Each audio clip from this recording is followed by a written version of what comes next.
Check this.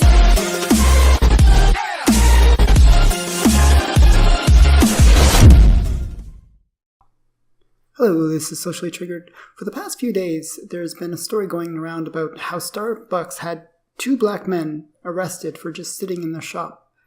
Now, people are calling for Starbucks to be boycotted, and protests have been held at various Starbucks locations.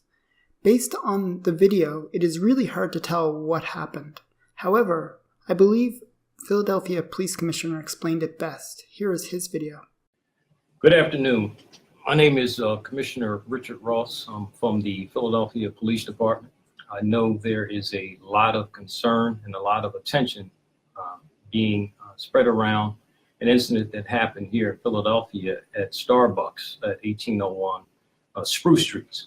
And on Thursday at about 4:40, police received a 911 call for a disturbance and trespassing. When the police arrived, they were met by Starbucks employees who said that 2 males were trespassing and had refused to leave the establishment. According to employees, they had seen these 2 males come in, they sat down, and after being seated, they decided that they needed to use the restroom. Starbucks said that according to their company policy, they do not allow non-paying members or non-paying people of the public to come in and use the restroom.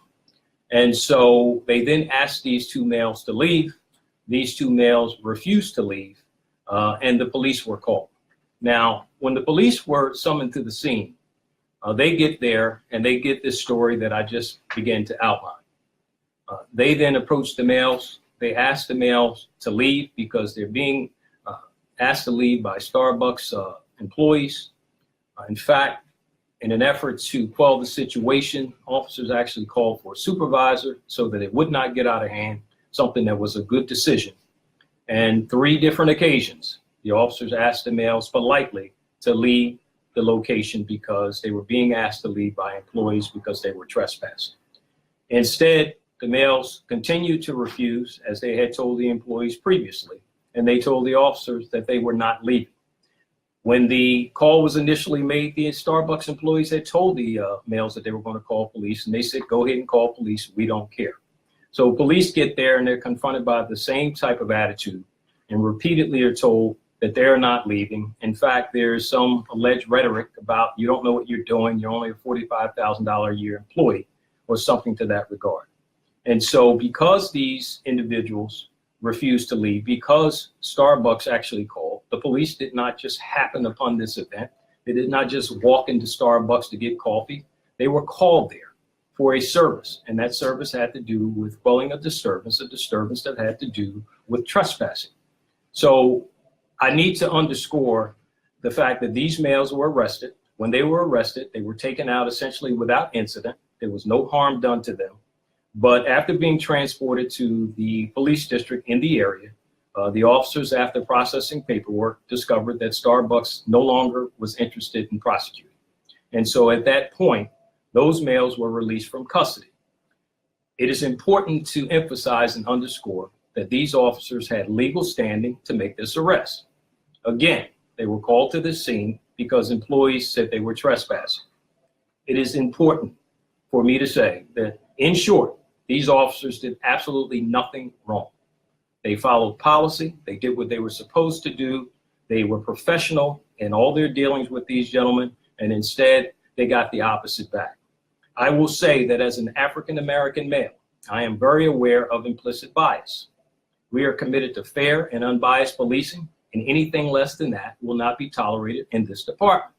I just want to share that here we get implicit bias training for all our commanders, and we push that training down to our officers because it's very, very important. In addition, we send all our new recruits to the African American Museum as well as the Holocaust Museum down in Washington, D.C. We do this because we want people, our officers, our recruits, to understand the minute they come on board. We want them to know about the atrocities that were in fact committed by policing around the world. This is important to us. But this case also underscores the need for us to continue and expand our body-worn camera program. Currently, we have about 700 officers equipped. Unfortunately, these officers did not have one. But it emphasizes why these things are important, because you get to tell another side of the story. We're a department that's always looking to enhance and improve upon ways that we do things. And in cases like this, we will examine this one and similar ones to see if there are things that we can do better. We have not determined that as of yet, but we will continue to look into this incident as we go forward. But it's something else that I want to highlight, and let me be very clear. I own no stock in Starbucks. I just happen not to even ever frequent Starbucks. But I can tell you that there was a case involving one of our sergeants, probably a couple years ago, who went to Starbucks in full uniform, and he was also denied access to the restroom. So they are at least consistent in their policy. Again, I'm not supporting Starbucks. That is not my aim, only to tell the truth about what I know. So it is important, I felt, for all my words about this incident to be expressed so that they would not be edited. And so you can make your own value judgments based on what you have heard. But I can tell you candidly again that these officers did absolutely nothing wrong, and that they did a service that they were called to do. And if you think about it logically, that if a business calls and they say that someone is here that I no longer wish to be in my business, they now have a legal obligation to carry out their duties, and they did just that. We will continue to work forward. There will likely be a press conference about this in the future. I just thought that it was very important that we get out some facts that I did not believe were being put out right now. And so I know this will continue to generate, a lot of social media interest, but it is important that you hear that from me. It is important that citizens of the city and around the country, for that matter, hear that from me as well as our police officers. So you will hear more from us in the near future, but I just thank you for taking the time to listen to a side of the story that we wanted to share. Now listen to the 911 call from the Starbucks manager. Philadelphia Police, Operative 363, how may I help you? Hi, I have two gentlemen at my cafe that are refusing to make a purchase or leave. I'm at the Starbucks at 18th and Spruce. You can clearly hear her say, "Hi, I have two gentlemen at my shop that are refusing to make a purchase or leave. I'm at Starbucks at 18th and Spruce." So she never mentions that they were black. The only issue that the manager had with the two gentlemen, as she referred to them as, was that they weren't willing to make a purchase. Starbucks' policy is that the coffee shop does not allow people just to occupy their establishment without making a purchase. I've been to Starbucks many times for meetings. Sometimes I arrive early and had to just sit and wait. I was once told by an employee that if I wanted to wait, that I would have to make a purchase. Understanding this rule for Starbucks, I ordered a hot chocolate and there was no problem. The men in the video acted like they were entitled not to have to follow the rules and refused to make a purchase. Starbucks was well within their rights to ask them to leave. If they didn't want to leave, to call the police and make them leave. If black people want to be treated fairly in society, then they need to follow the same rules that apply to everyone else. This is the equality that they are seeking.